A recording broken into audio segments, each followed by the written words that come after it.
the fact that we're going to trade or we traded Teoscar Hernandez, Right. So a good reporter has to get an independent second source in almost every case, unless the person actually told you themselves. Trade.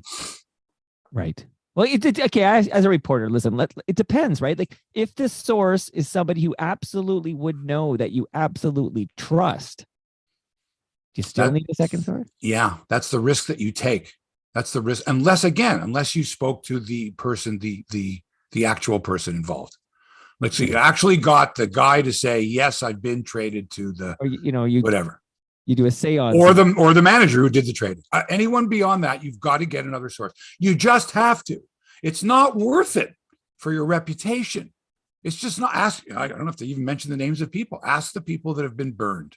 Although we're trying to get the story first. The woman that you reference a lot for being wrong about like a free agent signing or something. Still nothing. No fallout. Well, here's the thing: is that we're talking about Hazel. Hazel is not considered to be a reporter in that sense.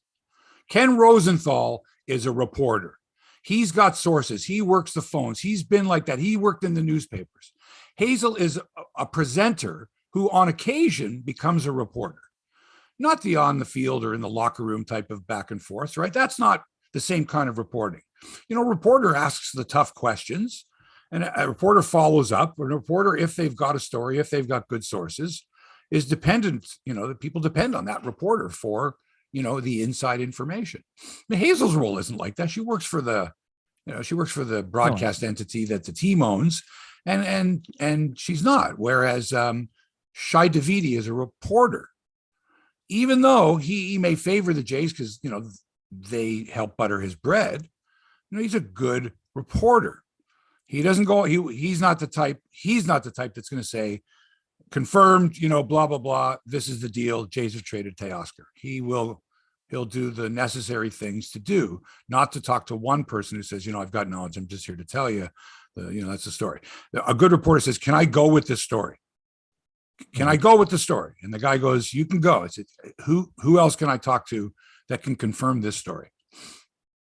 And that source might say, well, if you get so-and-so to do it, or you should know on your own.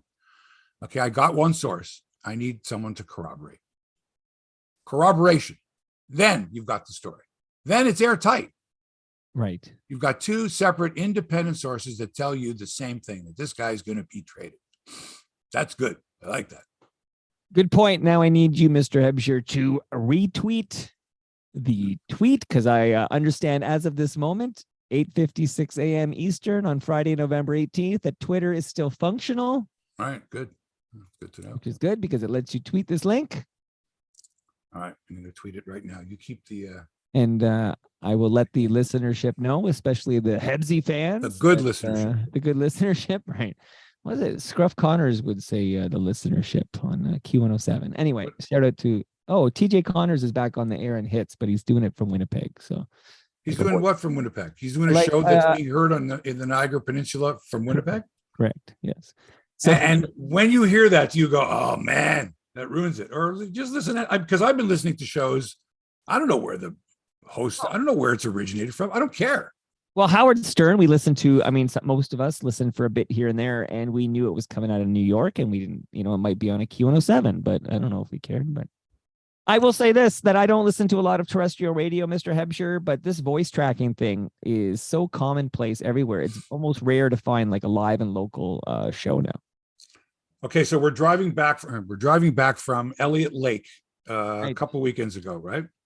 Right. And we're listening to a station. It's one of the branded stations, and I couldn't tell you which ones. Oh, it's called Rewind. Okay. Do you know it? No, but it sounds like it'd be like retro music, like right. I think it's called Rewind. So it's one of the services. It's what's the one you get on television? I can't even think of it. One of those, just a bunch of satellite, just a whole bunch, right? And it's a show, and I think it's done out of Toronto. I think so. It's like Jeff Spindell is one of the voices, and a couple other voices that I know. Right. And I'm listening to it. We're listening to it out Stingray. of Stingray. Stingray, thank you. Because they own Boom and Jeff works there. It all makes sense. Right. So I'm listening to this, and when I know these people, I know this music, and I'm listening to it out of I guess it's out of Sudbury. And they insert local commercials. and they insert the local weather. The guy comes out and going, "Oh, the weather for the Algoma Sudbury," but you're listening to it's being done and well done. Like every song, I love every song, and I'm listening to it in Sudbury. I'm listening to it in Elliott Lake, where Perry Sound, I guess, off the same pretty strong station, I think, out of Sudbury. Right. And then we go into a Kelsey's for wings, and they're pretty much playing the same music, except there's no announcers because it's not a station. It's not a station. It's just right. music in the restaurant. Right, like you get in grocery stores.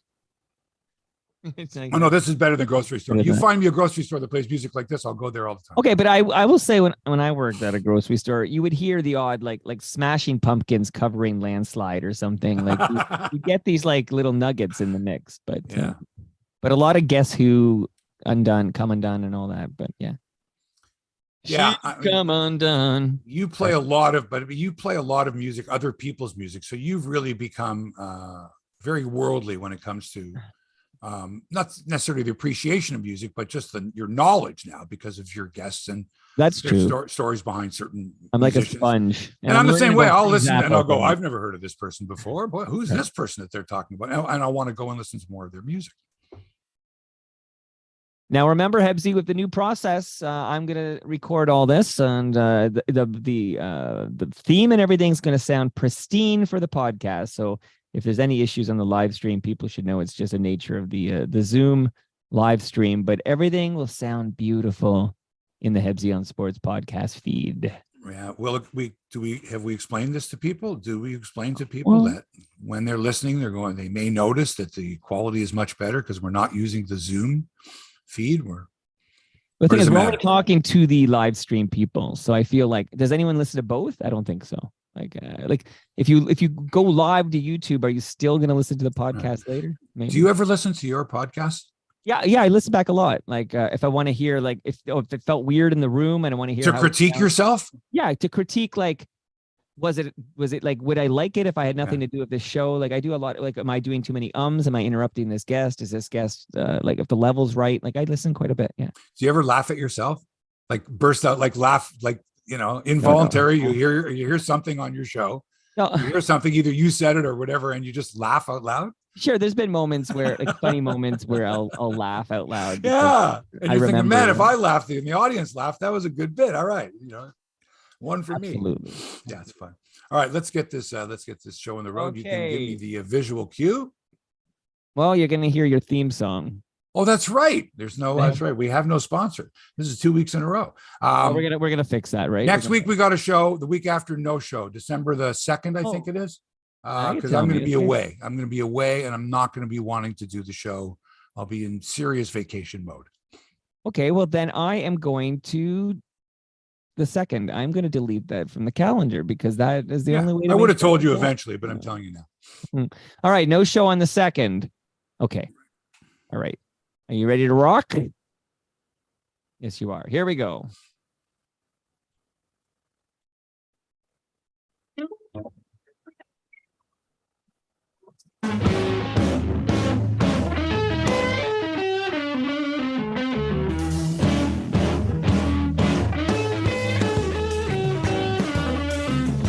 I like it. 25th anniversary of Phantom Power. I know. Why did I bring that up? Because that's Los Lobos. Yes. Right. One of their members, Steve Berlin, who I had breakfast with yesterday, produced the album Phantom Power by the Tragically Hip. Also produced Music at Work, which I think is an underrated hip album. And so that's how I got to this. Hey, sports fans, welcome to the podcast. It's Friday. It's going to snow like crazy, depending on where you are. Like nuts happening. It's November. What's going on?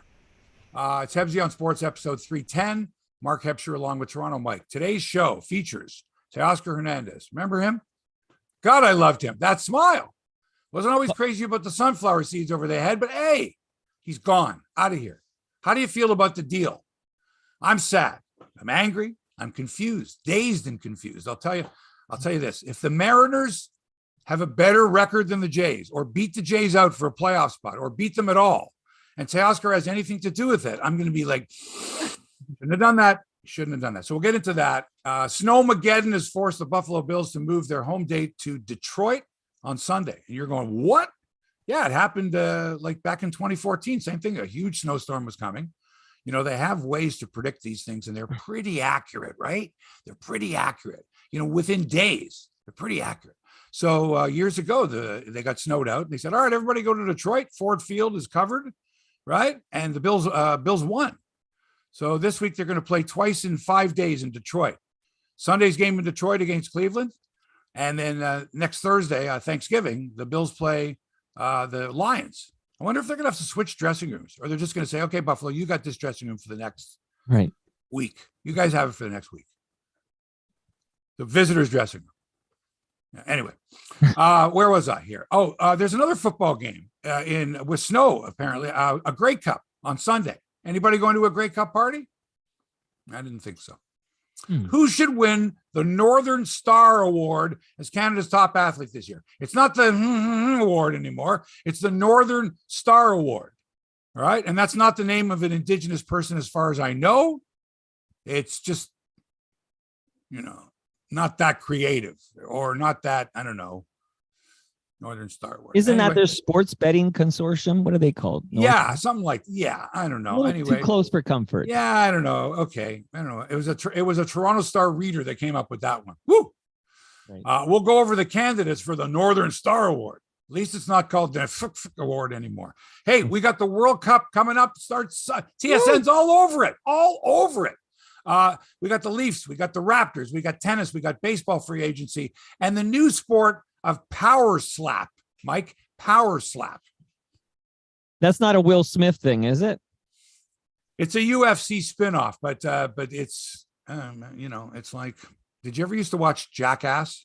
A little bit, not too much. Did you ever see the show Nitro Circus? Doesn't ring a bell. Oh man, you got to get out. Nitro Circus is fabulous. Is that like American Gladiators? No, Travis Pasternak and those guys. They're daredevils, but they're professional daredevils, not the amateur daredevils that, anyway, like Steve-O and those guys. Anyway, power slap. We'll get into that a little later.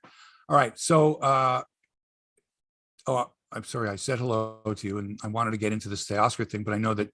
Well, actually, we haven't spoken in a week or so. My daughter, who next weekend I'll be seeing in Montreal, her favorite Blue Jay was Teoscar Hernandez. And we were chatting about this the other day. And I said, I need Hebsy's take on this, because unless there's another shoe that's going to fall, this is a very disappointing moment for Blue Jay fans. So tell us your take on Teoscar Hernandez being traded to the Mariners. I, like your daughter, I like Teoscar Hernandez. I happen to like him as a ball player. I get it that it was sort of a reverse George Bell with me. He had similar talents, not a great fielder, right? But George could be really moody and nasty and whatever. And Teoscar was the opposite. He was always in a good mood. He was in too good of a mood sometimes. But if you remember that unfortunate game where we dropped it and kicked it around and lost to Seattle in the second game, Teoscar brought us back like single-handedly, hit 2 home runs, like clutch. Right. And sort of this is the thing he had, I think injuries caused problems for him last year. He's not going to make excuses, but, I thought he was just an integral part of the lineup here. And if you look at the Jays in recent years, right, and what they've done to stay in contention in the American League East, even though they haven't been able to win a playoff game, they've signed guys, they've kept guys. They couldn't keep Marcus Semien. Okay, I get that. But they've signed guys, and they're trying to develop a team they didn't do it in 2022, and maybe with a few tweaks, they'll be a contender again in 2023. Okay, and one of them is, you've got a guy on an expiring contract. The Yankees did that with Aaron Judge last year. They made the playoffs. He wouldn't sign a $215 million extension. So they knew that at the end of the season, he was gone. But they needed him for that season to try for a championship. Do you see what I mean? Right. They could have traded him, right? A team would have taken Aaron Judge on, for the balance of the season, knowing that he was going to be a free agent. I don't know what the return would have been, but the Yankees chose to keep him, not trade him, even though they might have been offered a guy like a Swanson, the guy that we got from Seattle, who I don't even know who this guy is. People are looking at his numbers going, ooh, this guy's great. I'm going, did he pitch against the Jays? Mm-hmm. Did he pitch in the playoffs? I didn't see him in the playoffs as part of their bullpen. I think he pitched like once in the playoffs. He didn't pitch against the Jays. So he's one of those guys that I don't want to say a dime a dozen, but there's lots of power armed relievers, tons of them. You had Nate Pearson pitching down in the Dominican. He got everybody out. He didn't give up a run. 12 appearances, 12 innings, 1 inning slots, 7th inning usually. Boom. Okay, it's the Dominican League. Blowing guys away. He might be your guy. This might be your bullpen. I don't know. But to give up an everyday player like Teoscar, I didn't like the idea. So anyway, I want to go back here because let's talk about the development of this team. And remember, we were saying this in 2020, 2021. How's this team set up? How are they looking? Bo, Vladdy. We got Matt Chapman. We got, so you signed Ryu. All right. Last year, write-off. You signed Springer. You signed Gosman. You fire your old manager. You elevate John Schneider. You've got Matt Chapman, who's a Gold Glover, although not this year, beaten out by some guy. I don't even know who it was. You went and got Jose Barrios in a trade. All right. These are veteran guys. You've developed, Kirk, beautiful, came out of nowhere. Manoah came out of nowhere. Come on. These guys were not expected. When we talked back in 2020, Mike, we were not talking about Alejandro Kirk and Alek Manoah being this effective on this team. Now you've got a wealth of depth at catcher. It's a lovely thing. So you add Vladdy and you add Bo and you add Jordan Romano and you add Gabriel Moreno, and it's lovely. All right. A couple of tweaks, but part of that is Teoscar. Okay. Would you have gotten to the playoffs without Teoscar? Probably not. The year before that, he had a great year. All right. Much better. Last year, I think this past year was injured. He was injury prone. It's not like he's going to start slowing down. What is he, 29 years of age? Okay. He's going to be a free agent, but you're telling me that he wouldn't have helped your team win in 2023. He wouldn't have been part of his batting order that other teams fear in 2023. Okay, you're going to move George Springer to right field. Fine, move Teoscar to left. I'm okay with that. But it's like, oh, we're going to let him go. We're not going to get anything for him. Yeah, in the meantime, how are you going to fill that gap now? I don't care that he's going to be a free agent. He's been an integral part of the team. He's going to be missed. It's going to be missed in a lot of ways, not just on the field. Everyday player, tough out, tough batting order, protects the likes of Vladdy and Bo and Springer and Kirk and Lourdes and whoever. He's not great defensively, but how do you replace the offensive production? And the fact that he was traded to Seattle makes it even worse. What if the Mariners edge out the Blue Jays for a playoff spot and Teoscar hits the home run? I'm being dramatic here, but you know what I mean. It's not like Swanson, the guy they got, Eric Swanson, is going to come in and be the star. People are going to go, oh man, if it wasn't for getting Swanson, like no way do we go. I don't think so. It's a middle reliever and nothing against the guy. I'm sure he had one good year. This is Teoscar. This is a silver slugger. This is a guy who other teams don't like facing Teoscar. Remember we watched him. He used to chase those pitches low and away. Remember he used to chase them. And then in the last couple of years, no, he's hitting them out to right field. He's hitting to all fields. Okay. He's a good hitter. You don't replace a guy like this so fast. So your outfield right now without Teoscar is George Springer. Talk about health and how many times have we been knocking wood with him. Lourdes Gurriel, same thing. And not a great player. I mean, not a power hitter, not a great defender. Was okay for a while there if he can stay healthy. So he's a question mark. Oh, yeah, we got Whit Merrifield. He can play the outfield. He's all right. Yeah, okay. All right. We got Kevin Biggio. He can play any position. We got a guy named Nathan Lukes, too. And we got, I guess you could play Otto Lopez out there, and probably you can play Moreno, could probably play the outfield in a pinch, too. And that's just not good enough. So now, all right, we're going to wait for the other shoe to drop, because now that you don't have any outfielders, you have to get an outfielder, and not just an outfielder, a good defensive outfielder, right? You're going to have to pay big. You got to get Brandon Nimmo. You got to get Andrew Benintendi, one of those two guys, because you got to have a left-handed hitter now. And you got to have a really good defender out there, because it looks like you're going to have to keep Boyd short.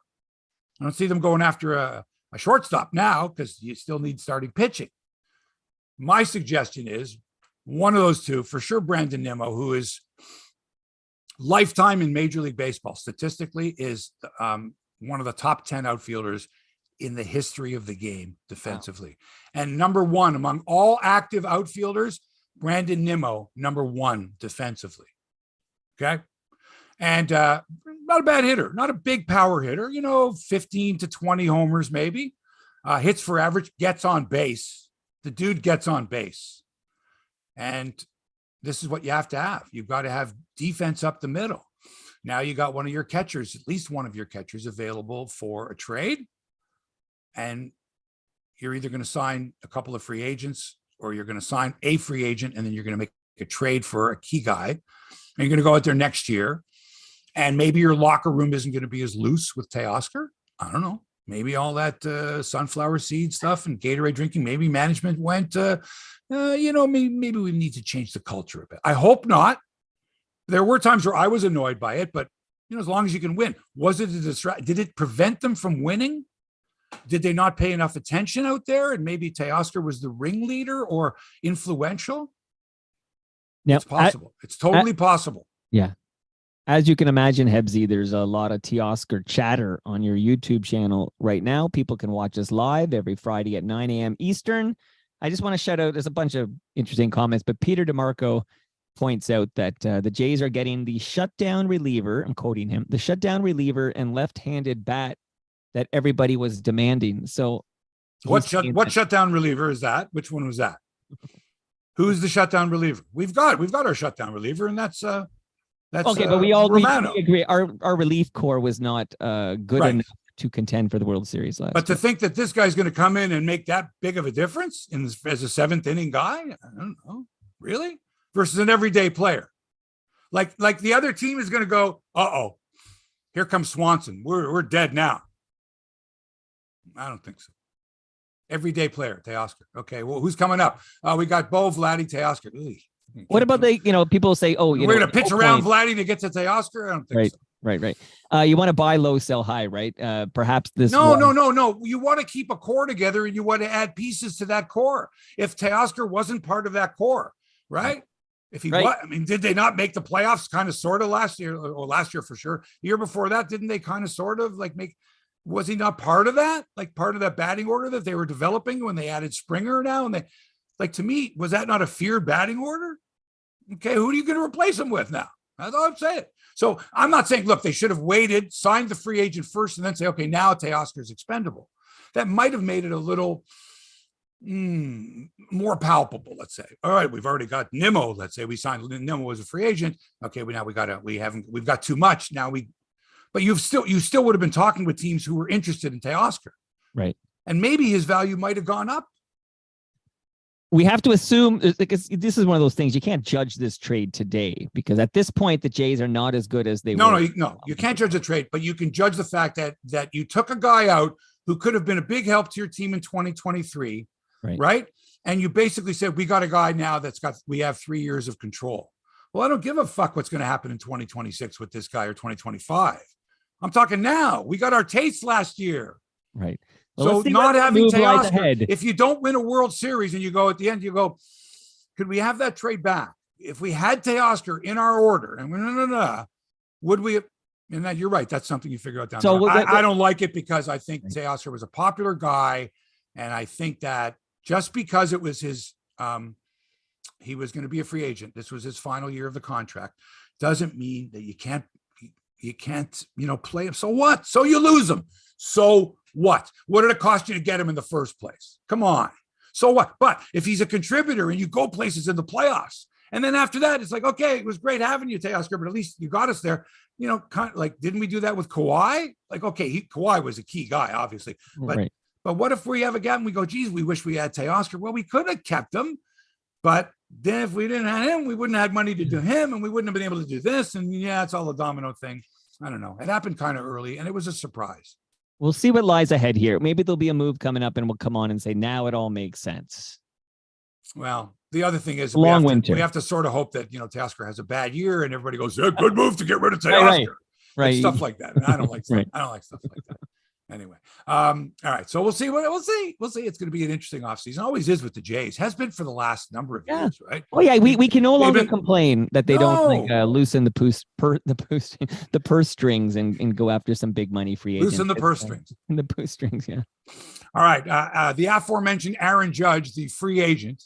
And by the way, I'm not sure I like the fact that people are going, oh, forget about the Jays.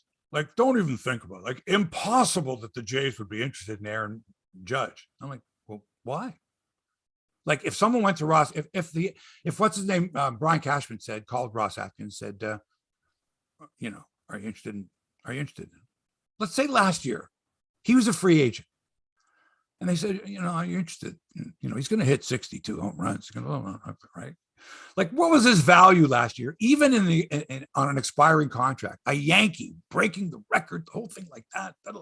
What a great story that is. And he turns down $215 million. He's going to test free agency. So, and he's from Northern California, and he grew up a Giants fan. So that's an automatic. Man, like what if he said, I really like Toronto. Like, nobody will bother me there and whatever. And I don't know. Or he fell in love with a woman from Toronto. I don't know. But for someone to say, some expert, one of these quote experts who says, there's no way that the Jays would ever sign Aaron Judge as a free agent. I just say to that, bullshit. Because we've said the same thing about other players. There's no way. There's no way. Don't ever say that. Stranger things have happened. Never say never. Stranger things have happened, my friend. Stranger things. Aaron Judge and Paul Goldschmidt are baseball's MVPs for 2022. Judge won easily over Shohei Ohtani. He had to. He broke Maris's record. He's from New York. Ohtani won it last year. I mean, Ohtani is incredible, but this was going to be Judge's year. And also remember his run for the Triple Crown, which kind of came out of nowhere. Like, really, no one was like, is he hit a home run? Did Judge hit a home run? People weren't going, is Judge batting, 322? Did he drive it? No, it was weird. It sort of happened simultaneously. Right. And you kind of looked one day and went, Jesus Christ, he could win the Triple Crown. It really appeared out of nowhere. It was fun. And in any other year, I mean, it's Shohei Ohtani, but I mean, what Judge did this past year was fantastic. Right. And Paul Goldschmidt from the Cardinals, this poor Paul Goldschmidt, this guy was runner-up twice for MVP voting in the National League when he was with Arizona, and third. He was third once in the voting, and he finally won it, barely beat out Manny Machado for the National League MVP. So good on Aaron Judge and Paul Goldschmidt. And also, Alek Manoah, he's a finalist. He's a top three. He ended up finishing third in the voting. We could not have expected that. If I would have said to you or anyone like a year ago, the Manoah is going to be a Cy Young finalist, you're going to get the fuck out of here. No way. He was incredible. And if he can continue that, if he can stay healthy, what an arm. And what an attitude, too. Oh, this guy is just, this is where you're like, okay, Manoah comes back. He's better next year. We got Teoscar. No, we don't have Teoscar. We got Springer is going to play right field. We got, I don't know who else. So yeah, go out and do something, guys. Football now, the comments came fast and furious on social media when the NFL announced, not the Bills, but the NFL announced that Sunday's Buffalo-Cleveland game has been moved from Buffalo to Detroit because of the lake effect snow that threatens to shut down it's going to shut down a good portion of Western New York. That's what's going to happen. Okay. They're going to close a 100-mile stretch of the New York State Thruway, I-90, out of, running west along the southern, what I'm talking about. To save lives, because there's a lot of snow. No one will be able to get anywhere. But of course, the comments are like, I'm like a football in the snow, bunch of wimps, And I understand it's fun stuff, whatever. But it's like, come on, if nobody can get there, okay, if it's an emergency, if the governor on Wednesday declares a state of emergency, that's going to happen on Saturday and into Sunday. Come on, and then you got come on, it's only going to be 2 feet. Why, are you kidding me? 2014. The Bills, and it was November. I think the game was November 21st, 2014, in November, right? Where, it was fairly sophisticated then. They could pretty much tell that they did the same thing. They went, the NFL went, no, the game's going to be in Detroit. We're against the Jets. We can't have it here. A lot of people complained and stuff. Think of all the locals. Think of the money you take in when you draw 80,000 people to a game in Buffalo in Orchard Park, New York. The grocery store selling beer, the parking lot attendants, the people working the games, right? It's a huge economic boost. And remember, it only happens, 8 times a year? Yep. So come on, baby. So now you got to give all this up. Did they get compensated for? No. Okay. This is what happens. And it's in November too, man.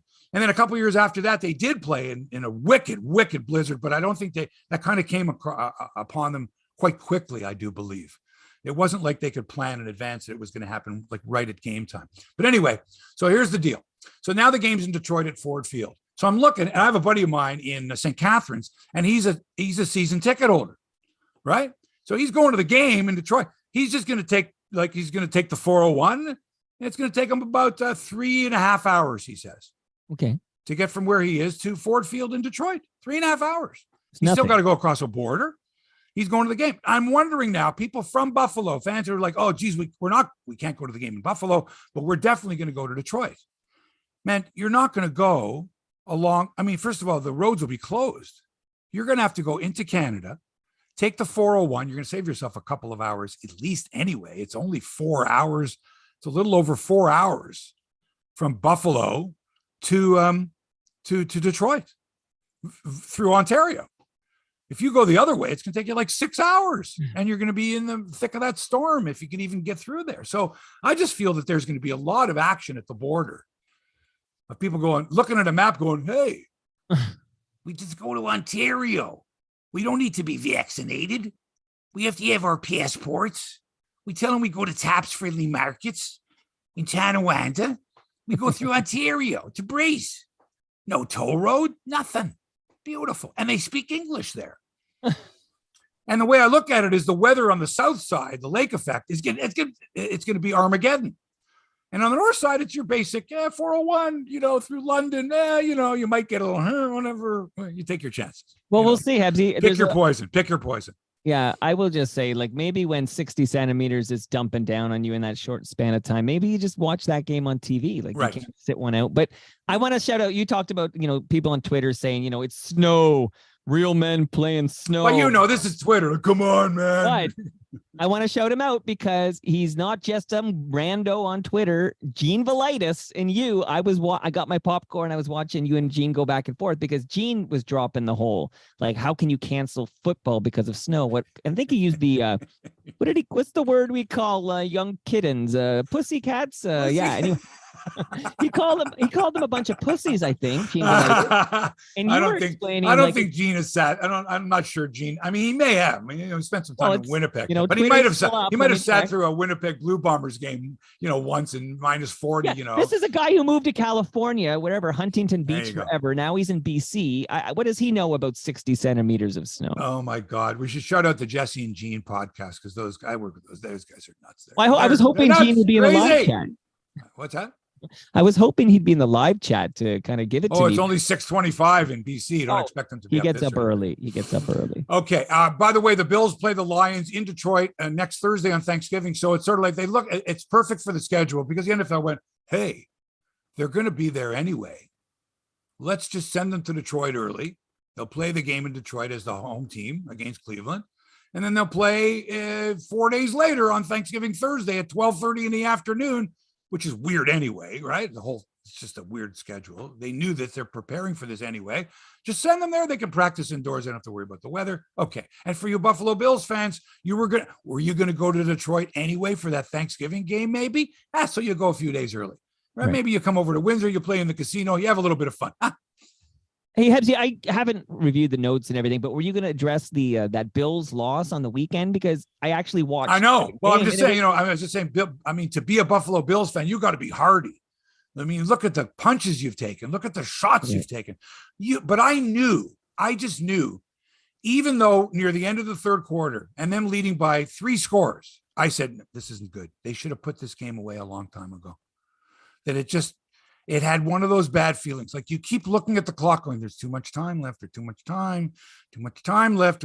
And then not only that, but then, I don't think I've ever seen a play from the 1-inch line where they haven't conceded the safety if it wouldn't have cost them the game. Right. Yeah, I think the win probability at that point, at that moment in time before that snap, was like near 99.9%. No, but the thing is, the win probability doesn't take into the effect what can happen when you snap the ball from your own 1-inch line. Remember, when you take the snap, you are a good yard in the end zone. When you receive the snap, right. Of course. Yes, of course. So there's a lot of things that can go wrong. There are a lot of things that can go wrong. Too many things that can go wrong. Whereas had you taken the safety, Then, okay, there's 40 seconds to go or whatever it was. Now you've got to kick the ball. Yeah, but you kick it from your own 20, I think it is. And then you depend on your defense, right? They have to score a touchdown still. So it's great to look back. It's great. But I mean, from your own 1 inch line, Mike, from your own, and it wasn't even the 1 yard line. It was like inside the one. Right. Okay. And you're saying all you got to do is fall on it or whatever. No. You can't. If you fall on it, it's a safety end. Take the 2 points. Now that would have made, it was a 4-point lead. So, okay, yeah, they could have kicked the field goal, but still, man, put your defense back out there. Don't take any chances from the 1 inch line. Not what drama, like what theater though? No kidding, eh? No kidding. They marched stopping them on the 1, stopping them on 4 down. Yeah, that was. So, yeah, if you're a Buffalo Bills fan, punch gut, okay? And now this week, another punch gut. Come on, how much more? Like Happy Gilmore, right? Where he goes to the hitting machine. Come on, go ahead, hit me with the. Right. What are you doing? Oh, I'm getting ready for hockey season. Oh, that one right in the head. Speaking of hockey, the Maple Leafs lost 3-2 in overtime. They got a point last night, which they didn't deserve. They got the point anyway, but they lost it overtime to the Devils, who won 11 games in a row under Lindy Ruff, who was given up for dead a few years ago. This guy's too old. He can't coach anymore. Dude can coach. That team is on you like, come on. That team is all over you. You don't have a second to breathe against that team. Leafs lucky to get a point. Matt Murray was outstanding. I tell you what, he's a bit unorthodox, eh, Mike? Yeah. He's a bit like, but still, the guy's won 2 Stanley Cups. And he kept the game at 2-1 until William Nylander tied it with about 2 minutes to go in regulation. And it was a good game. I enjoy watching it. Although Mitch Marner's too soft on the puck in the offensive zone. He gets stripped too quickly. I think they know that if he's got the puck on the half boards, just double team him and you'll take it away from him. That's my only complaint, really. Well, while we're talking Leafs, I'm hoping you'll share maybe some thoughts about Borje Salming, because those were. Oh, well, what did I tell Mike? What did I say last week on the podcast? What did I say? There wouldn't be a dry eye in the house. It was something else. I gotta say, wouldn't be a dry eye in the house, man. And with Daryl there, and he was weeping. And my God! First of all, to have the courage to come to Toronto in the condition that you're in and to be in public, not just in public, but so the world can see. All right, is like takes remarkable courage. This guy was courageous anyway, in a lot of ways, and so this gave people the opportunity to learn the story of Borje Salming, what he had to endure as a man, as a hockey player, right? As a human being, right? The love that people had for this guy. Mm-hmm. You see, anyone who grew up or was a Leaf fan during his tenure, how could you not like the guy? Believe me, I was as critical as anyone for Borje Salming when he used to flop too much. I thought he was always flopping to block shots, flamboyant and the flamingo. But I mean, he had to endure a lot, man. Chicken Swede, they called him, and every chance people got, they ran him. All right. So anyway, it was sad.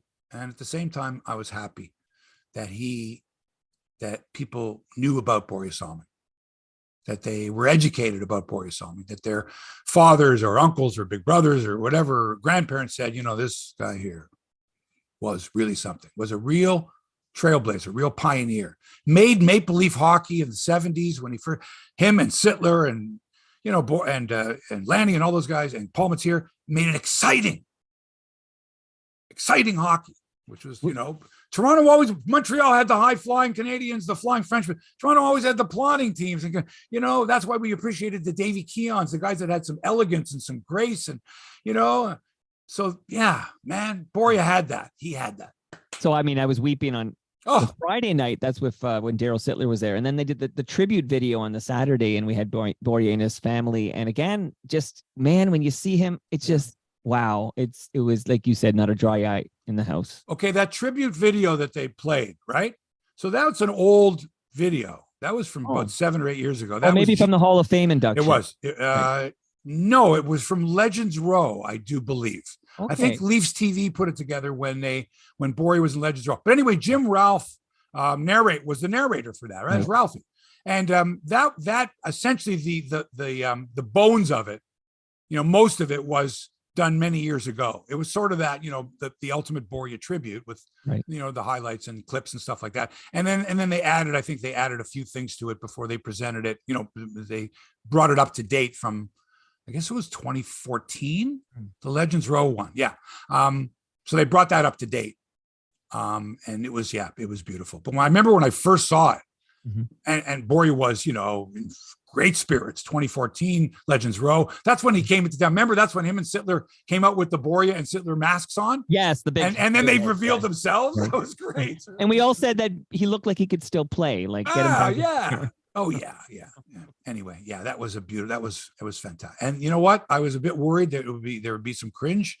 That was phenomenal ceremony. And shout out to Mike Rossi on the mic, who did a fantastic. I mean, I would have been crying. He did a fantastic job, such a professional job of moving the ceremony along, and being able to articulate, in a professional manner what was going on, what people were there for, what they were seeing, announcing the players.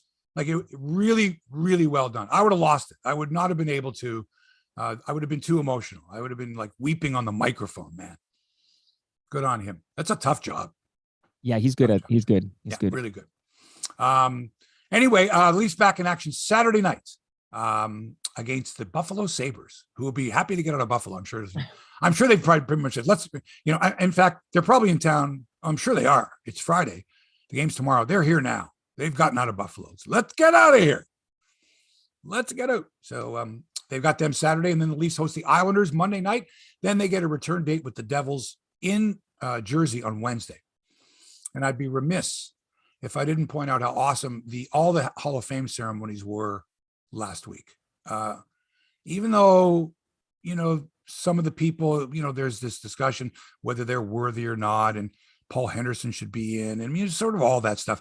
I don't like it when people, that's easy stuff to do, is, let's throw a name out there. Jason Spezza, should he be in the Hall of Fame? I don't like when they do that. Do you think we overvalue the winning the Stanley Cup? Like, I noticed one of the interesting things about this crop of Hall of Famers was so few Stanley Cups between them. The Sedin twins have 0. Alfredson has 0. Luongo has 0. Right. Do you think historically we've overvalued hoisting that cup? Maybe, because if you go to baseball, it's not how many championships you won, although there's lots of Yankees that won a bunch of championships. It really is your individual play. It's how you played as a player. It's not how your team did. And so, but I think it's really hard.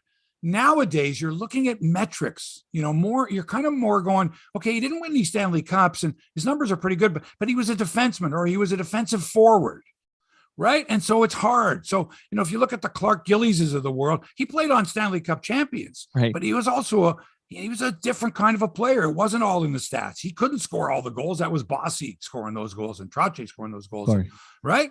And so what did he do that made him a Hall of Famer? And it's much more difficult to quantify.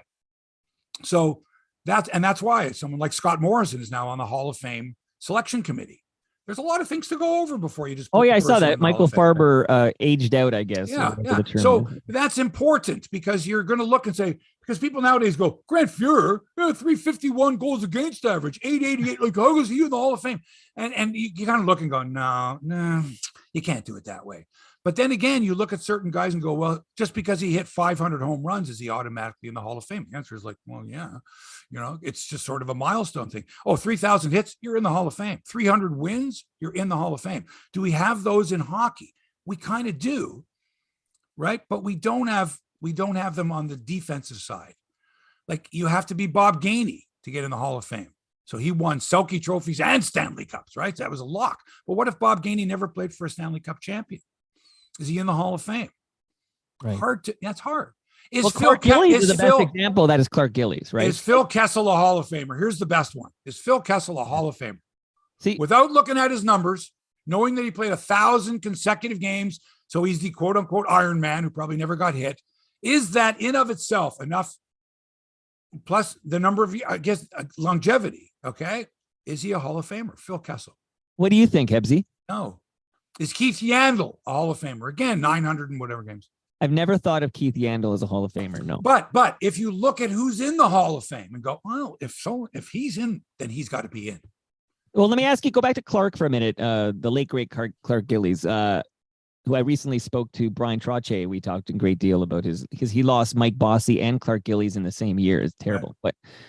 But if he doesn't win a Stanley Cup, he's not in the Hall of Fame, right? Like, he's there because he's part of that dynasty that wins 4 cups. Again, that obviously had a lot to do with it. Obviously. So It's to answer your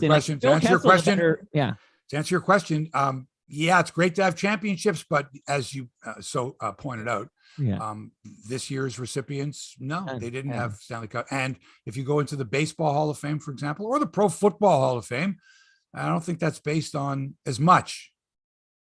Is based on how many championships you won. No, because famously we always used to talk about Marcel Dion. We always said, oh, he's the greatest player who never won a cup. But now suddenly there's sort of like a flush of like great players who never won a cup. But that was always like the barroom discussion was always well, I heard a lot of people saying that this guy didn't like I heard a few, and they're saying, I don't think the Sedin twins deserve to go in. Right. They were both really good players. Sure. But I don't think they deserve to go in. But the fact that they're together and they're identical twins, and they didn't win any championships and stuff like that. And I thought, they were good players. But gee, if I have to think of one individually without the other one, right. I don't know. But who am I to say? I'm not in the selection committee. But the bar, would I have chosen someone else instead of them? Yes, I would. There are others who I feel deserve to be in before the Sedin twins get in. You want to drop a name? No, but I think there's plenty of very good players that deserve to be in the Hall of Fame, and then aren't in, and maybe have waited a long time, and maybe the Sedin twins might have to wait a little longer. But anyway, not up to me. I don't make the selections. And I would never say that someone doesn't deserve to be in. I'm not saying they don't deserve to be in. Would I have selected them? I don't think so. But it doesn't mean they suck. They're in, and they deserve. They were voted in. No one can take that away from them. No one can say they don't deserve to be in. But to say that there are others that should be in, I think, I could say that. I think if we're going to be in 5 years seeing Phil Kessel at center ice because he's going in the Hall of Fame, I think we can just say this bar to get into the Hockey Hall of Fame is just too damn low. Okay, if you say so, but you can't go back now. What are you going to do? Anyway, let's move on. NBA, Raptors back in action tomorrow in Atlanta against the Hawks and their superstar Trae Young. Raps have had some injury issues of late. I don't have to tell you about that. Like everybody, all the big guys are up, but Fred VanVleet back in action now. That's good. And they're a tough team to beat. The Raptors are a tough team. They're 9-7, and they're defying the odds right now. 23rd in the league in scoring. I don't have Pascal Siakam, but still they're doing 23rd in the league, 24th in the league in field goal percentage, 18th in the league in 3-pointers, 16th in the league in free throw percentage, 18th in rebounds, and yet they still manage to win games because of their defense. First in the league in steals, 4th in the league in fewest turnovers. That's going to win you ball games. And they're fun to watch. Mike, they're so much fun I told you, my 90-year-old father, he watches from start to finish, man. Nice. He, out of my seat there, Fred for 3, man, book it, nice. Loves it. And they're just so much fun. So much fun. Now, after tomorrow, they get a bit of a blow, and then they host the Brooklyn Nets and likely Kyrie Irving next Wednesday at the Scotiabank Arena. Irving is eligible for reinstatement I think he's already eligible, but I mean, once he completes his tasks, right? Education. And make amends, or however you want to put it. According to multiple sources, he will be available Sunday. And I guess Wednesday, that would be very interesting to see him, see what kind of reaction he gets from the fans. He shouldn't be allowed to come back until he visits Auschwitz and tours the facility and just be in that space and take that in. That's what that man needs. Not a bad idea at all, Mike. Not a bad. He needs to be educated. Definitely needs to be educated, and he needs to be contrite. Sunday marks the start of the greatest sporting event in the world, and for some, that includes the Olympic Games. Of course, you know what I'm talking about, Mike. It's the Grey Cup. TSN all over it. Everybody is going to. What? Sorry. Oh, the World Cup. Sorry. The World Cup. I had the wrong one. As I know it was TSN. I saw James Duthie. I saw a video of James Duthie. He's in the airport and he's telling Noodles and Brian Hayes and O-Dog not to screw up the TSN Hockey Tonight, the panel, right? Because he can't do it because he's, he's off to. So I think he's going to the Grey Cup. Like he's anchoring the Grey Cup because he does the Grey Cup, right? That's what TSN, 6 hours of Grey Cup. No, he's going to the World Cup. Wow. He's not going to the Grey Cup. So TSN's got like everybody, like every single, like the janitor, like you busy? All hands on deck. Grey Cup, right? Because the World Cup they got, like, what do I got here? Okay, here's the World Cup. So Duthie is the on-location host along with Luke Wildman and Lindsay Hamilton. The studio host is Kelsey Braid. The on-location analysts are Stephen Caldwell, Julian de Guzman, Kevin Kilbane, Janine Becky, and Tosaint Ricketts. The studio analyst is Carmelina Moscato. The on-location reporters are Matthew Skinetti and Daniel I should know how to say it. Zakrevsky, I think it is. Daniel Zakrevsky. And the social media reporter is Corwin McCallan, and the rules expert is Joe Fletcher. So they're sending a bunch of people, including Duthie, who's going to anchor the coverage, I guess. Man, that's big stuff.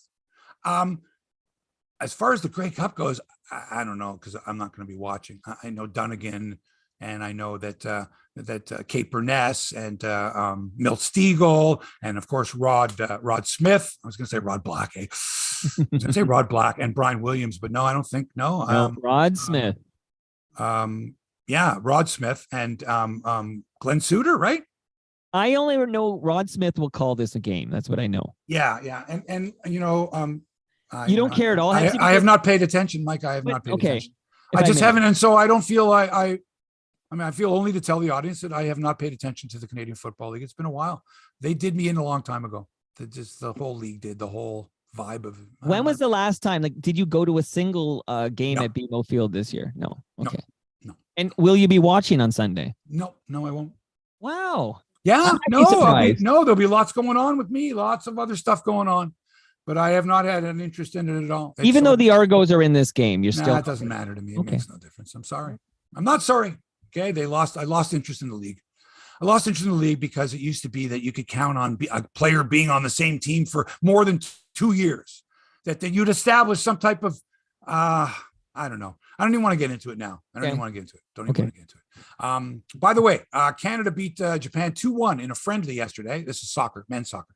The World Cup starts Sunday with the host nation, Qatar, playing. Who are they playing? Like Wales or something like that? I don't even know. Doesn't matter. We play Wednesday. Our first game is Wednesday against Belgium. Whew, that's so now Alphonso Davies didn't even go to the game yesterday, and I think the same for. There's another one of our better players. I don't want to speak out of school, but anyway, we didn't have our full squad there. We beat Japan. All right, well, it was good. Came back. They got the first goal. We came back and beat them, so that's good. But we're going to be hard pressed. It's going to be tough. Belgium is such a good team, and even Morocco is a better squad. Our back line looked a little shaky against Japan there, and you can't have that. You can't have it against these national teams who've been playing together for a long time, and they've got some rhythm to them. So let's hope. We need 3 points. 3 points. We need a win. That might not be enough. We need a draw, and just to have a chance. I like this underdog. I like the fact we're the underdogs, and it gives us a chance to kind of rise up and surprise some people. So yes, we need at least 4 points, obviously, and that means we need a win against Morocco, and that's the third game, I think, is the Moroccan game is the third game. So but I'm excited. Are you excited? I am. I'm very excited. I'm excited to see world-class soccer and national teams. I really am. The whole tournament, I'm very excited about the whole tournament. I just want to see good soccer. And also, like, every team, every nation has some great players, like players that are world-class players. Like we do. We got Davies. We got Jonathan David. Is terrific, fabulous player. So it's going to be very, very exciting. By the way, Sportsnet has not announced any on-air staff reporting from Qatar. I don't believe Sportsnet's going to spend any money sending anybody to Qatar. I mean, who's going to watch Sportsnet for World Cup coverage, right? Right. No. I mean, I saw they had a panel that's sitting in a studio, Faisal Kamisa, and I'm sorry, I just sort of glanced at it, and they were just sort of sitting in a studio, I guess, talking about, whatever they could about coverage, but I don't believe there's going to be anybody there, not Sportsnet people. By the way, Sportsnet not sending any radio play-by-play people for Leafs this year, like Ralphie and Bonesy stay home. And same with Raptors. Eric Smith and Mark Jones, they stay home. They're not going to go on the road for radio next year. Hopefully Ben Wagner and somebody, like, are they going to have a color guy for radio, audio, broadcast? How's that going to work? I don't know. The Northern Star Award for Canada's top athlete will be handed out for the first time December 7th. Very quiet announcement. By the way, we've changed the name of the trophy. We're going to call it the Northern Star Award because the Star readers came up with that. Really? Okay, thanks. Okay, Northern Star Award, huh? Leading candidates include Brooke Henderson, Jordan Romano, Felix Auger-Aliassime, Marie-Philippe Poulin. I got to say it right. Cale Makar, Nathan Rourke, Summer McIntosh, Connor McDavid, Shea Gilgeous-Alexander, and Andrew Wiggins are the leading candidates. What does that mean? So have they listed any finalists? Who the heck is sending me a text at this time of the day? Don't they know this is Hebsy on Sports Time? Who is doing this at this time of the day? Hey, Nick, quick, while you're checking that, I just want to say Jake Gold. Jake Gold is sending me a text. text. He doesn't know. He's got to know what's going on here. Tennessee Titans, when I know I'm all over the place, but when Tennessee was getting the NFL franchise, I remember it was they wanted to name it the Memphis Express, I think was the name they were going with, because Federal Express was, so it would become like the name would be like an ad. Well, there you go. The Northern Star, like the Toronto Star. Okay. All right. Anyway, they could do what they want. It's not like, but okay, enough with that big deal. So in the meantime, CP always announces, around this time of the year, their male and female Canadian Athlete of the Year. Who do you think wins this Northern Star award? I like Felix Auger-Aliassime. I like him because, I know he lost yesterday to Taylor Fritz at the ATP Championships. By the way, Taylor Fritz, when you shoot 90% of your first serves, when you win points on 90% first serve, this guy was unbelievable. I mean, for Felix to even get a serve back, like never mind get a good swing at it, but just to block it back into the court. Woo! But I like Felix. He's won 4 times this year. He's cracked the top 10 in the world. He's beaten Djokovic and Nadal. So tell me who's had a better year. Now, remember, Mike, when we're talking about year, if we took Shea Gilgeous-Alexander, if we took the first part of this year and the last part of last year, another part of the calendar year, and stuck them together, maybe. But unfortunately, when you have sports that run through the year like basketball and hockey, it's really hard to say this happened in the calendar year 2022. Sure. And here's what he did. So that's a tough one. Jordan Romano had a great year. He had a great year. You could make a case for Jordan Romano. Right. See, you, Jake Gold, Brian Gerstein, you guys live and breathe your tennis.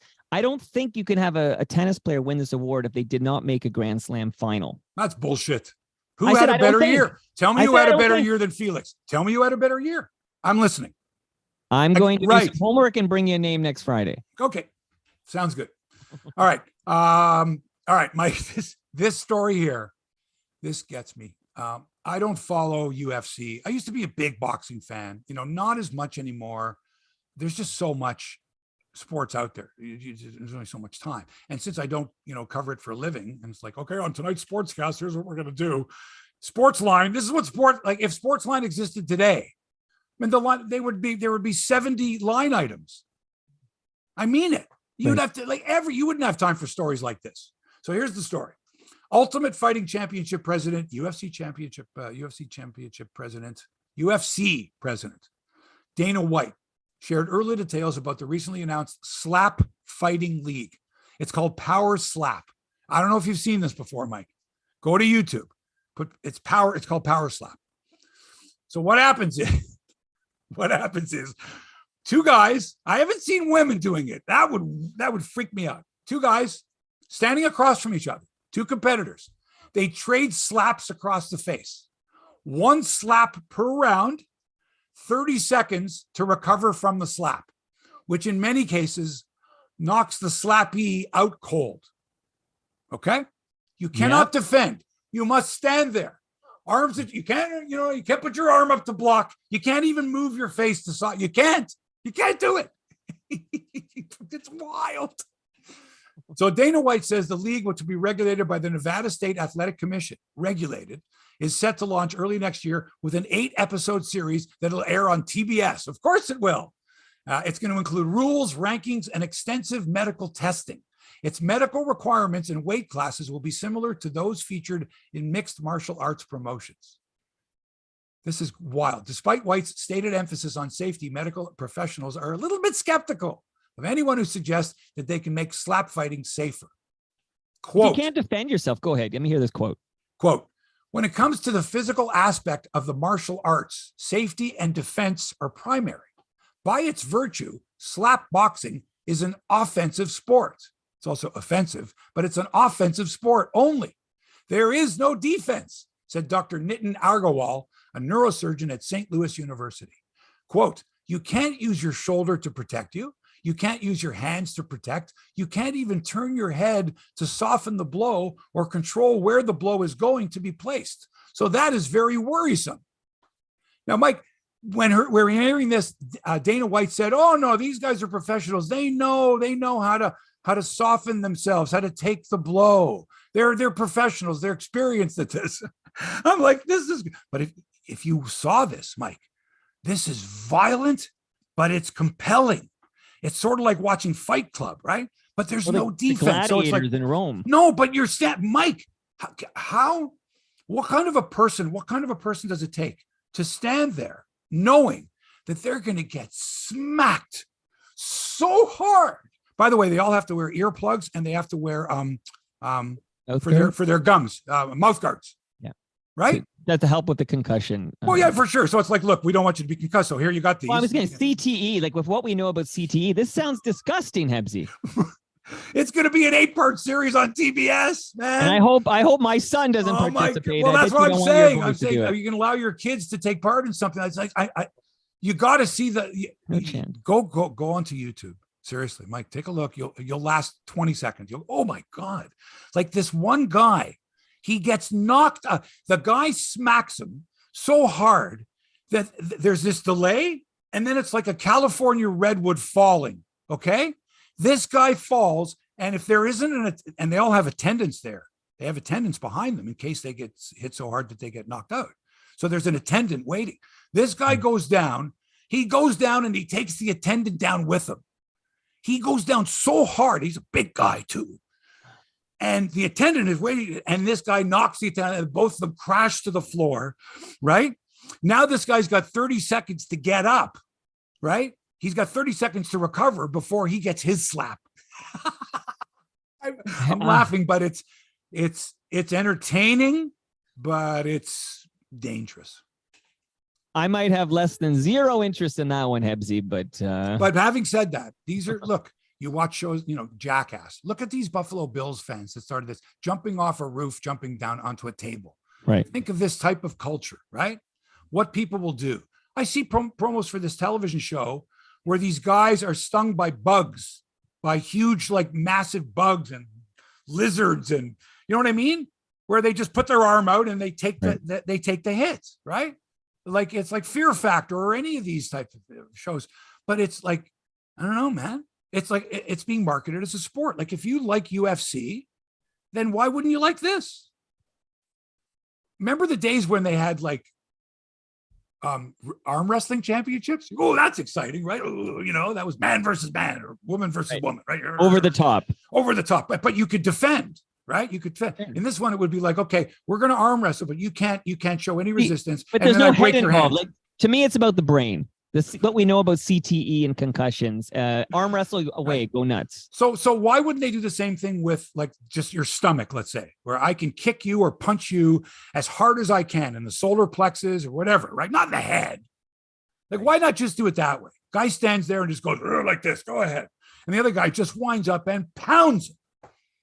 And this guy goes down and he's breathing like that. He's got 30 seconds to recover. And then he gets to hit the other guy. Why in the face? Like, why in the head?